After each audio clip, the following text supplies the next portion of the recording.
Part 1. The Garden of Forgotten Dreams. The crimson dust of planet Xerion swirled around Marcus Webb's boots as he crested the final ridge, his breath catching at the sight before him. Spread across the valley floor lay what could only be described as a garden of dreams, but dreams carved from stone and crystal, frozen in time. Marcus adjusted his field pack and activated his recording device, his archaeologist's heart racing with excitement. 3 years of following ancient star maps had led him here, to this forgotten corner of the galaxy where two suns cast dancing shadows across impossible beauty. The statues stood in perfect formation, each one unique, each one breathtaking. Some depicted beings he recognized from galactic databases: proud Centauri warriors, graceful Valarian dancers, wise Thakari scholars. Others showed species he'd never encountered, their forms both alien and hauntingly beautiful. But it was the figure at the garden's heart that stopped him cold. She knelt beside a crystalline fountain, one hand extended toward the water that no longer flowed. Her skin appeared to be made of living crystal, pale blue with veins of silver that caught the light. Delicate features framed eyes that seemed closed in peaceful meditation, while her hair flowed like captured starlight around her shoulders. Marcus approached slowly, his scientific mind cataloging details while his heart pounded with an emotion he couldn't name. The craftsmanship was beyond anything he'd ever seen. The alien woman's expression held such profound sadness that he found himself reaching out. Before he could stop himself, "You're beautiful," he whispered, his fingers hovering inches from her crystalline cheek. The moment stretched like eternity. The twin suns painted everything in shades of gold and amber, and the silence was so complete that Marcus could hear his own heartbeat. He should be documenting this, taking measurements, following proper archaeological protocols. Instead, he found himself kneeling beside the statue, studying the delicate curve of her jaw, the way her hair seemed to move in a breeze that didn't exist. "What happened to you?" he asked softly. "What happened to all of you?" That's when she blinked. Marcus jerked backward, his heart slamming against his ribs. The crystalline woman's eyes, impossibly violet, like amethysts holding starlight, focused on his face with startling clarity. "You're real," she said, her voice like wind chimes in a gentle breeze.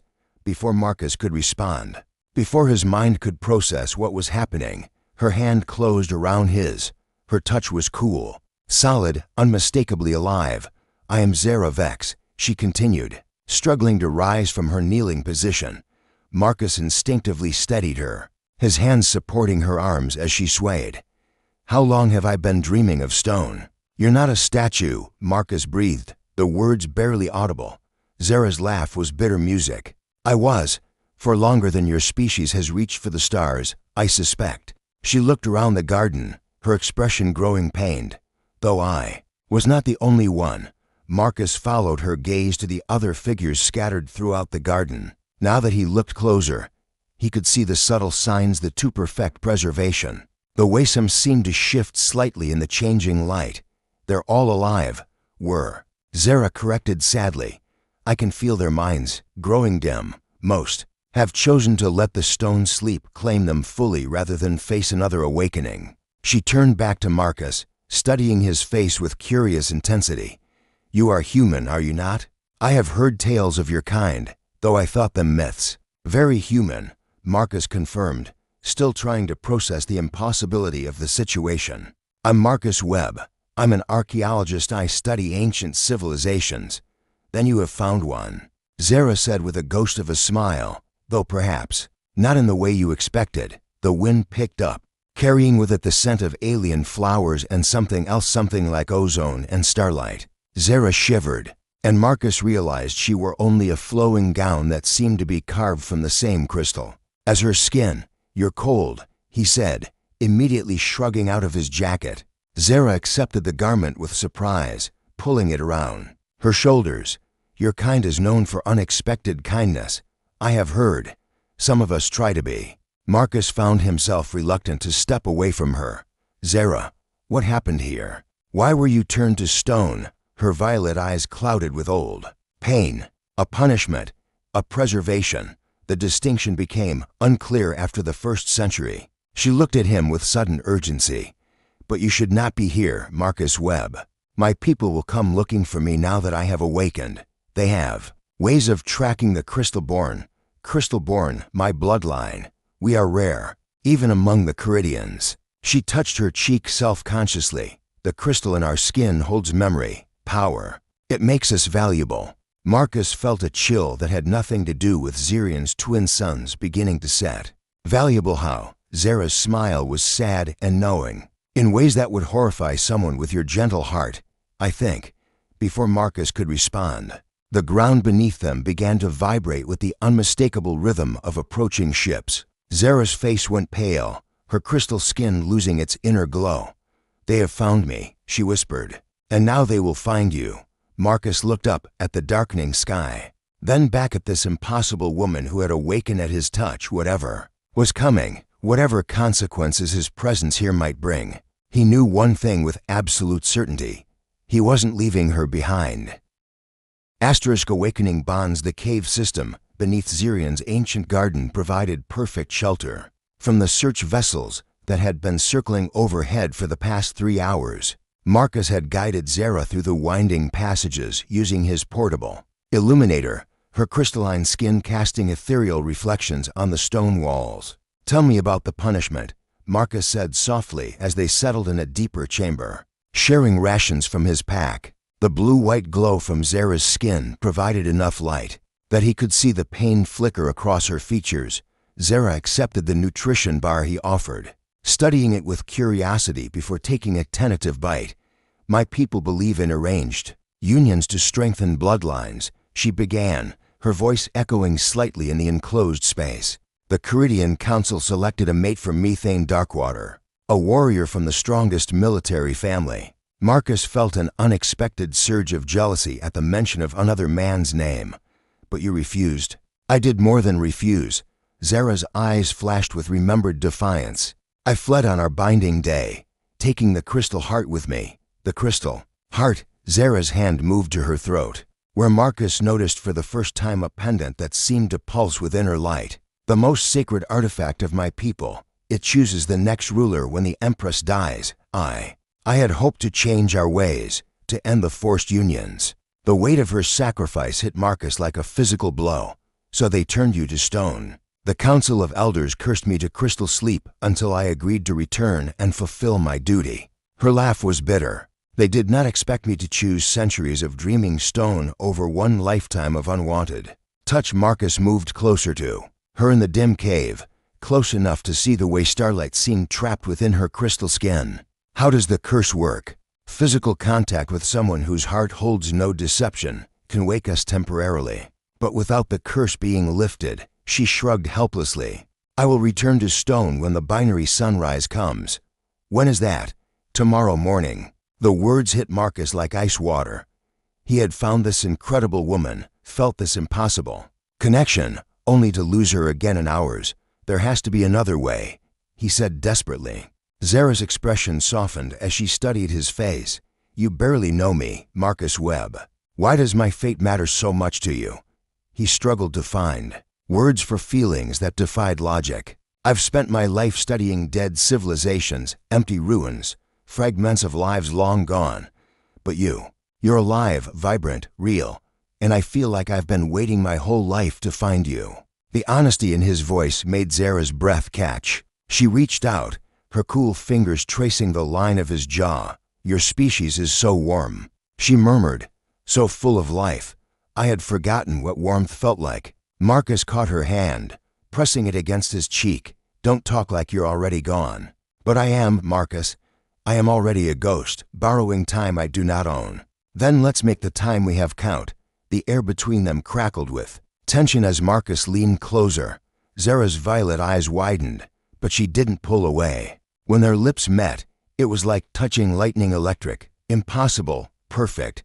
Zara gasped against his mouth, her crystal skin flaring brighter for a moment before settling into a warm, steady glow. "I have never, my people do not kiss as humans do." "How do they show affection?" Zara's cheeks darkened to a deeper blue. "We share breath, like this." She leaned forward, her forehead touching his, their breathing synchronizing. Marcus felt a strange tingling, as if energy was flowing between them. "It's beautiful," he whispered. "You are beautiful," she replied, her hands framing his face. "In my dreams of stone, I sometimes saw a figure approaching, but his face was always shadowed. Now I know it was you." They held each other in the soft glow of her skin, the universe narrowing to just this cave. This moment, this impossible love blooming between species and stars. "Zara," Marcus said finally, "what if we could find another way? What if we could break the curse? The only way is for me to return willingly and accept my binding to Thane, or—" Her expression grew thoughtful. "The ancient texts speak of another path. If one could prove themselves worthy through the trial of hearts, the curse could be transferred or lifted entirely. But no outsider has ever attempted it. What does the trial involve?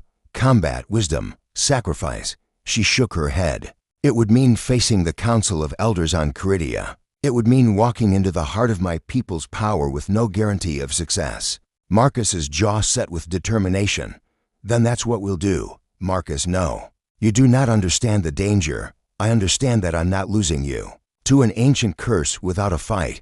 Before Zara could protest further, the sound of footsteps echoed through the cave system. They froze, listening to the approaching voices. The thermal scanners detected the heat signatures in this direction. Came a crisp female voice, probably refugees from the outer settlements. "Move quietly," Marcus whispered, helping Zara to her feet. "There's another exit through the back passage." But as they crept deeper into the cave, a figure stepped out of the shadows ahead of them, a tall woman in a Starfleet uniform, her hand resting casually on her weapon. "Well," Captain Helena Cross said with a wry smile, "this is interesting. Marcus Webb, I presume? We've been looking for you." Marcus stepped protectively in front of Zara. "Who are you?" "Someone who might just be able to help you both," Helena replied, her eyes taking in Zara's crystalline features with professional interest. "That is, if you're willing to trust a smuggler with a conscience." Above them, the sound of more ships landing echoed through the cave system. Time was running out, and Marcus realized they were about to face a choice that would determine not just their fate, but the future of two worlds. Hunters in the Void. Captain Helena Cross's ship, the Stellar Wanderer, cut through the asteroid field like a predator fleeing hunters in the cargo hold. Marcus held Zara close as the vessel shuddered under the stress of evasive maneuvers. 3 pursuit ships on our tail," Helena's voice crackled over the comm. "Caridian design, heavily armed." "They're not taking no for an answer." Marcus felt Zara tense in his arms. Through the small porthole, he could see the sleek, blade-like vessels gaining on them, their hulls gleaming with the same crystalline material as Zara's skin. "They will not stop," Zara said quietly. "The Council has sent Thane Darkwater himself to retrieve me." "The man you were supposed to marry?" "The man who would have owned me," she corrected, her voice hard as diamond. "He leads the Shadow Guard elite, warriors who serve the Council directly." A new voice suddenly filled the cargo hold, transmitted through the ship's communication system. It was deep, commanding, with the cold precision of someone accustomed to absolute obedience. "Zara Vex," the voice said, "I am Thane Darkwater. You will surrender yourself immediately, or this human vessel will be destroyed."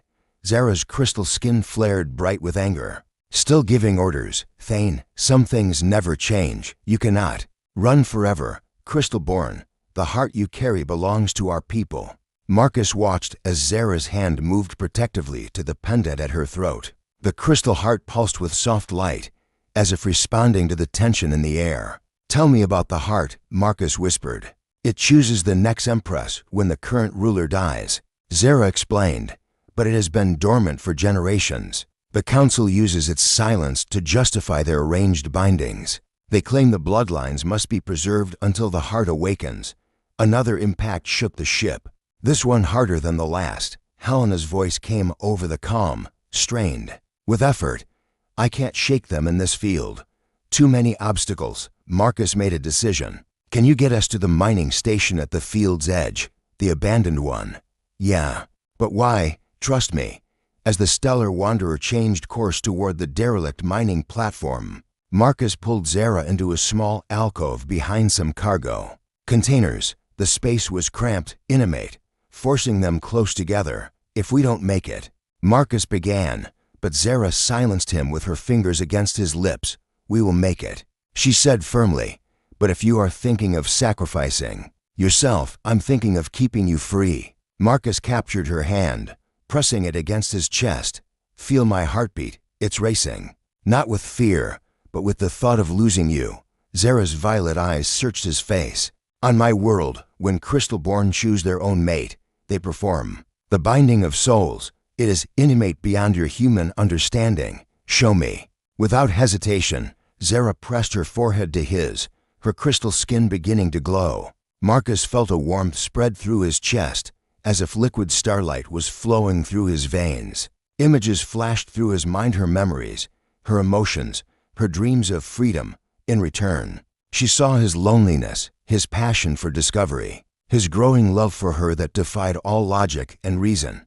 Now you carry part of my soul, she whispered against his lips, and I carry yours. The ship lurched violently, throwing them against the bulkhead. Helena's voice came over the comm, urgent and tight. We've got a problem. They're not just chasing us, they're hurting us.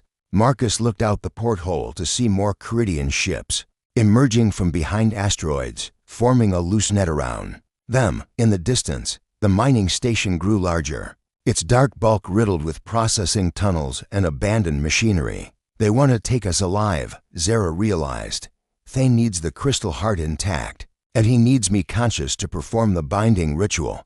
Then we use that against them. The stellar wanderer docked with the mining station under the watchful eyes of the Caridian fleet. As they prepared to disembark, Helena handed Marcus a small device, emergency beacon. She explained, if things go badly, activate it. I've got friends who owe me favors. You're not coming with us. Helena's smile was grim. Someone needs to keep the ship ready for a quick exit. Besides, this is your fight now. The mining station was a maze of corridors and chambers carved from living rock. Marcus and Zara moved through the shadows, heading for the station's old command center. Behind them, they could hear the methodical search of Caridian soldiers. There, Zara pointed to a chamber filled with ancient mining equipment. We can make a stand there. But as they entered the room, a figure stepped out of the shadows. Thane Darkwater was everything Marcus had expected and more tall, powerfully built, with the same crystalline skin as Zara but marked with scars that spoke of countless battles. His eyes were cold silver, and when he looked at Marcus, it was with the disdain of an apex predator regarding prey. So, Thane said, his voice carrying the weight of absolute authority, this is the human who thinks he can steal what belongs to the Council. I belong to no one, Zara said, stepping forward. The crystal heart at her throat blazed with sudden light, and Marcus saw Thane's eyes widen with something that might have been surprise. The heart responds to you, Thane observed. Interesting. The Council will be pleased. The Council will be disappointed, Zara replied. I choose my own path. Thane's hand moved to the weapon at his side. Then you choose death, and your human companion dies with you. But as he drew his blade, the crystal heart's light intensified, filling the chamber with brilliant radiance. Marcus felt power flowing through the bond he shared with Zara. And for the first time since this began, he understood. The heart wasn't just choosing Zara. It was choosing them both. Impossible, Thane breathed, his weapon wavering. Not impossible, Zara said, her voice ringing with new authority. Inevitable. The sound of approaching footsteps echoed through the corridors as more Caridian soldiers closed in. But Marcus no longer felt afraid. Whatever came next, he and Zara would face it. Together, the real test was just beginning. The crystal heart's secret, the Caridian homeworld of Caridia, gleamed like a jewel against the star-scattered void, its surface a tapestry of crystal spires and flowing water gardens. Marcus stood in the detention cell aboard Thane's flagship, watching the planet grow larger through the reinforced viewport. Beautiful, isn't it? Zara said softly from beside him. Despite their captivity, she seemed calmer now, as if returning home had brought her a measure of peace. I never imagined anything like it. Marcus turned to study her profile. The crystal heart at her throat continued to pulse with soft light, a rhythm that seemed to match their synchronized heartbeats. Are you ready for this? As ready as one can be for facing the Empress, who cursed me to stone sleep. The cell door slid open, and Thane entered flanked by 2 shadow guards. His silver eyes lingered on the glowing pendant before meeting Zara's gaze. Empress Nyx Starfall awaits, he announced. She is curious about recent developments. They were escorted through corridors that seemed grown rather than built, the walls themselves living crystal that reflected their passage in prismatic rainbows. Other Caridians they passed stopped to stare, some with recognition, others with obvious fear at the sight of the awakened crystal heart. The throne room was a vast chamber carved from a single enormous giada. At its center, on a throne that seemed to be made of frozen starlight, sat Empress Nyx Starfall. She was ancient even by Caridian standards, her crystal skin bearing the deep blue-black of compressed centuries. Her eyes were like looking into the heart of dying stars. Zara Vex, the Empress said, her voice carrying the weight of absolute authority. You have caused considerable disruption to our carefully ordered world. I have chosen freedom over servitude, your radiance, and brought an alien into our most sacred spaces. Nyx's gaze shifted to Marcus, and he felt the weight of her scrutiny like a physical force. Tell me, human, what do you see when you look upon the crystal heart? Marcus felt Zara tense beside him, but he answered honestly. I see light, power, and something that's been waiting a very long time to be truly free. A ripple of shocked whispers ran through the assembled court. Empress Nyx leaned forward, her expression sharp with interest. Explain. The heart responds. To both of us, Marcus continued, feeling the pendant's pulse grow stronger. Not just to Zara, but to the bond between us. It's not choosing a single ruler, it's choosing a partnership. Blasphemy. Thane stepped forward, his hand on his weapon. The heart chooses impresses, not whatever this is. But Nyx raised a hand for silence, her ancient eyes never leaving Marcus. You claim to understand our most sacred artifact better than we who have guarded it for millennia. I claim to understand what it's trying to tell you. Marcus felt Zara's hand slip into his, her crystal skin warm against his palm. The heart has been dormant because it's been waiting for something your arranged unions could never provide, a bond freely chosen, across species, across worlds. The crystal heart blazed with sudden brilliance, its light filling the vast chamber. Gasps and cries of amazement echoed from the assembled Caridians as the artifact lifted from Zara's throat, floating in the air before them. Impossible, Thane breathed. Inevitable, Empress Nyx corrected, her voice filled with wonder. The ancient prophecies spoke of the heart's awakening, but we interpreted them as choosing a single ruler. We never considered. She paused, studying Marcus and Zara with new understanding. You claim the right of trial by heart. We do. Zara said firmly. Then you will face the traditional challenges. But know this, if you fail, the human dies, and you will accept binding to Thane Darkwater immediately. And if we succeed, Nyx's smile was sharp as crystal, then you will face the greatest challenge of all, proving you can unite two species that have never trusted each other. The trial began immediately. The first challenge was combat, but not the physical battle Marcus had expected. Instead, they faced a mental maze created by the heart itself, forced to navigate each other's memories and fears while Caridian judges watched for signs of deception or weakness. Marcus experienced Zara's centuries of crystal sleep, felt the crushing weight of forced duty, and the desperate hope for freedom in return. She saw his loneliness, his dedication to understanding lost civilizations, and his fierce determination to protect what he loved. They emerged from the maze hand in hand, their bond stronger than before. The second challenge was wisdom, solving an ancient riddle that had puzzled Caridian scholars for generations, but with their minds linked by the heart's power. They found the answer not in ancient texts, but in the simple truth of their connection. Love is the only force in the universe that grows stronger when shared. Zara spoke the solution aloud. The third challenge was sacrifice. Empress Nyx herself presented them with a choice. Marcus could return to his own world, his memories of Caridia erased, and live a normal human life. Or he could remain and face the possibility of being forever changed by exposure to the heart's power. I choose Zara, Marcus said without hesitation. I choose this life, this love, whatever the cost. The crystal heart pulsed once, twice, then settled into a steady glow that bathed the entire chamber in warm light. When it faded, Marcus felt different, not human, not Caridian, but something new. His skin hadn't changed, but he could feel the connection to Zara and to the heart itself flowing through him like liquid starlight. "Remarkable," Empress Nyx said softly. "The heart has chosen not just a ruler, but a new path for our people." Thane stepped forward, his expression a mixture of anger and confusion.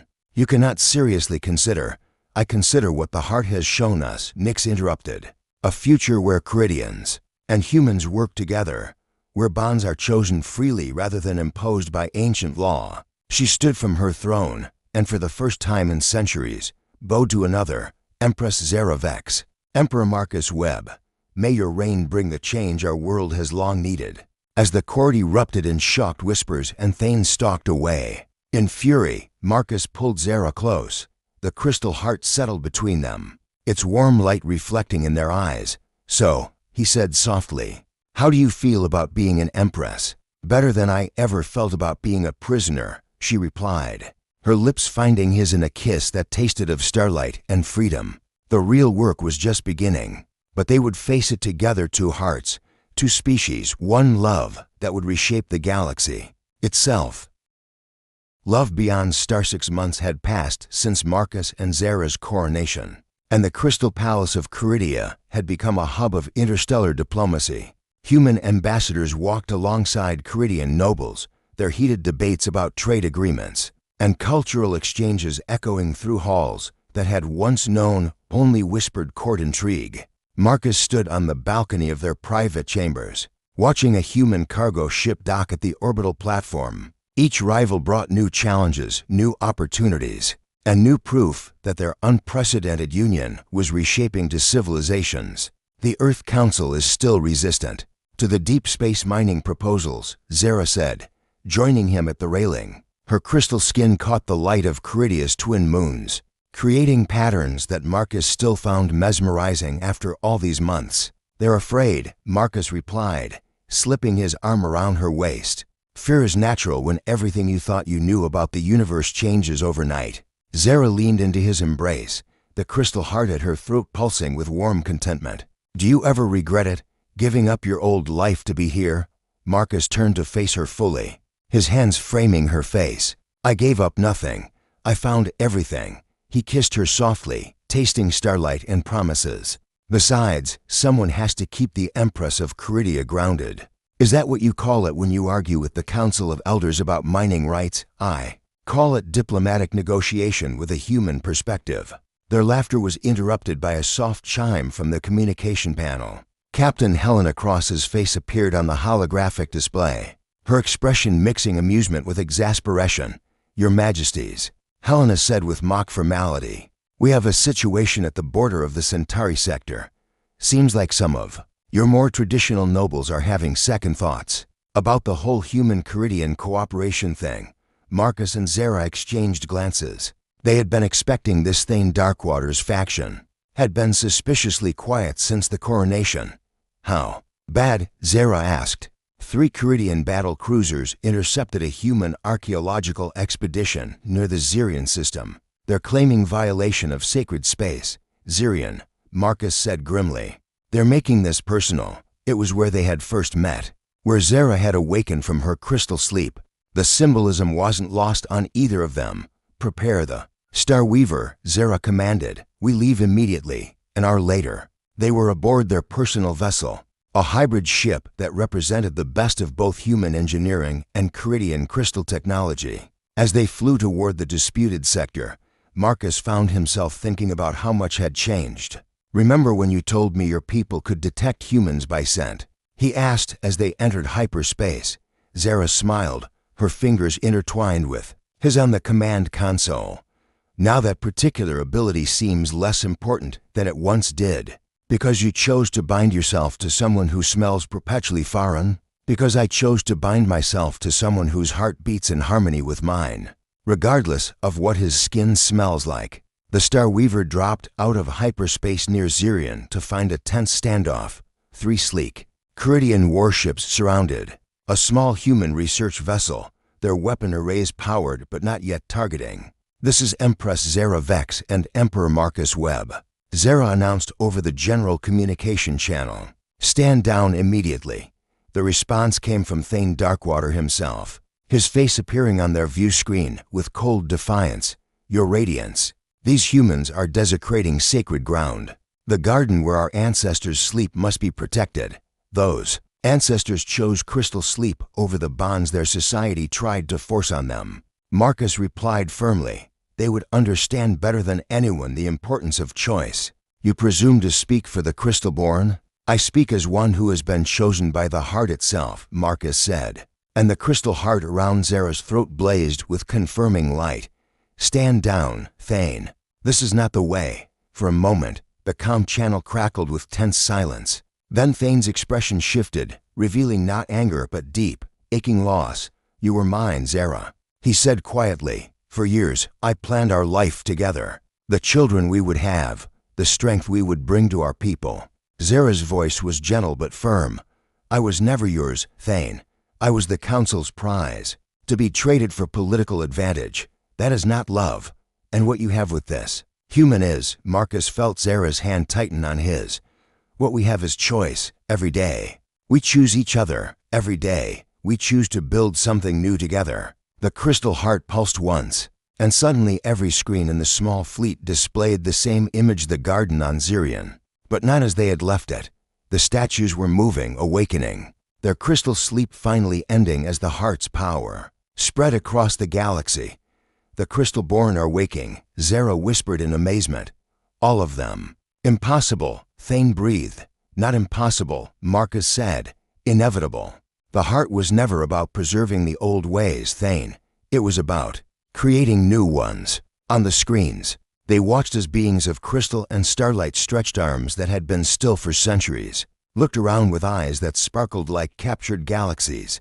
Some were Caridian, but others were species long thought extinct, all united by their choice to sleep rather than accept bonds they had not freely chosen. "They will need guidance," Zara said, her voice full of wonder and responsibility. "Teachers, a new place in a galaxy that has changed while they slept." Thane's warships powered down their weapons one by one. When he spoke again, his voice carried a mixture of defeat and dawning understanding. "What would you have us do, Your Radiance?"